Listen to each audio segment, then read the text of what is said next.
ഹോ, ഈ പെണ്ണ് എന്തോരം തള്ളായി തള്ളണേ. ഇത്തരത്തിലുള്ള കമന്റുകൾക്ക് സമ്പൂർണ്ണമായി വിടാം. അപ്പൊ നമ്മൾ പറഞ്ഞു വന്നത്, നിങ്ങൾ കേട്ടത് ശരിയാണ്ടോ? 15 യൂറോസിന് അൺലിമിറ്റഡ് ആയിട്ട് നിങ്ങൾക്ക് ഫുഡ് കഴിക്കാൻ പറ്റുന്ന ഒരു സ്പോട്ടാണ് ഇന്ന് നിങ്ങളെ ഞാൻ പരിചയപ്പെടുത്താൻ പോകുന്നത്. സംഭവം വരുന്നത് വേറെ എവിടെയല്ല, കൊളോണിലെ മണ്ടാലി റെസ്റ്റോറന്റിലാണ് ഈ ഒരു സംഭവം വരുന്നത്. 15 യൂറോസിന് ഏറ്റവും നല്ല വേർത്ത് ആയിട്ടുള്ള രീതിയിലുള്ള ടേസ്റ്റി ഫുഡ് നിങ്ങൾക്ക് അവിടെ കഴിക്കാൻ പറ്റും കേട്ടോ.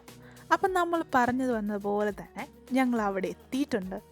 സത്യം പറയാലോ, ലാംഗ്വേജ് ക്ലാസ്സും കഴിഞ്ഞിട്ട് നല്ല വിശപ്പിൻ്റെ വിളിയോടുകൂടിയാണ് ഞാൻ അവിടെ എത്തുന്നത്. ഫസ്റ്റായിട്ട് കയറി ചെന്നപ്പോൾ first impression is the best impression എന്ന് പറയുന്ന പോലെ തന്നെ അവിടുത്തെ ഒരു ആംബിയൻസ് അതെനിക്ക് ഭയങ്കരമായിട്ട് ഇഷ്ടപ്പെട്ടിട്ടുണ്ടായിരുന്നു കേട്ടോ. രണ്ടാമത്തെ കാര്യം എന്ന് പറഞ്ഞാൽ അൺലിമിറ്റഡ് ആയിട്ടുള്ള ടേസ്റ്റി ഫുഡ്. ഒരു രക്ഷ ഉണ്ടായിരുന്നില്ല, എത്ര വേണമെങ്കിലും കഴിക്കാമായിരുന്നു. ആൻഡ് സത്യത്തിൽ നല്ല വിശപ്പിൻ്റെ വിളിയുള്ളത് കൊണ്ട് തന്നെ എവിടുന്ന് തുടങ്ങും എന്നുള്ള കൺഫ്യൂഷനിലായിത്തീർന്നു എൻ്റെയൊക്കെ കാര്യമെന്ന് പറഞ്ഞാൽ.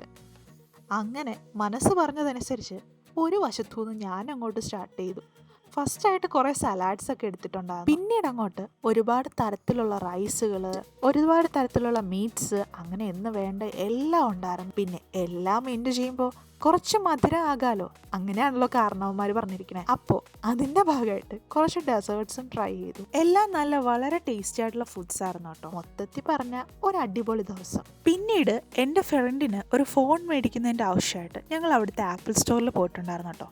പിന്നെ നമ്മൾക്കിതൊന്നും നേരത്തെ പറഞ്ഞിട്ടില്ലാത്തത് കൊണ്ട് അവിടുത്തെ കുറച്ച് ഫോണിൽ 2-3 ഫോട്ടോയൊക്കെ എടുത്ത് ഞാൻ സാറ്റിസ്ഫൈഡ് ആയി. പിന്നീട് ഞങ്ങൾ അവിടെ നിന്ന് കൊളോണൊക്കെ ഒന്ന് ചുറ്റി നടന്ന് കണ്ട്.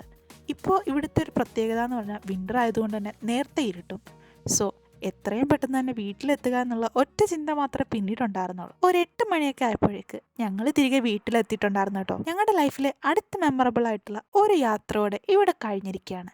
And we are very happy and satisfied. നിങ്ങളൊരു ഫുഡി ആണെങ്കിൽ ഉറപ്പായിട്ടും നിങ്ങൾ ട്രൈ ചെയ്യേണ്ട ഒരു സ്പോട്ടാണ് കേട്ടോ ഇത്. So don't miss it out. Thanks for watching. Signing off from മാലുകണ്ട, ജർമ്മനി.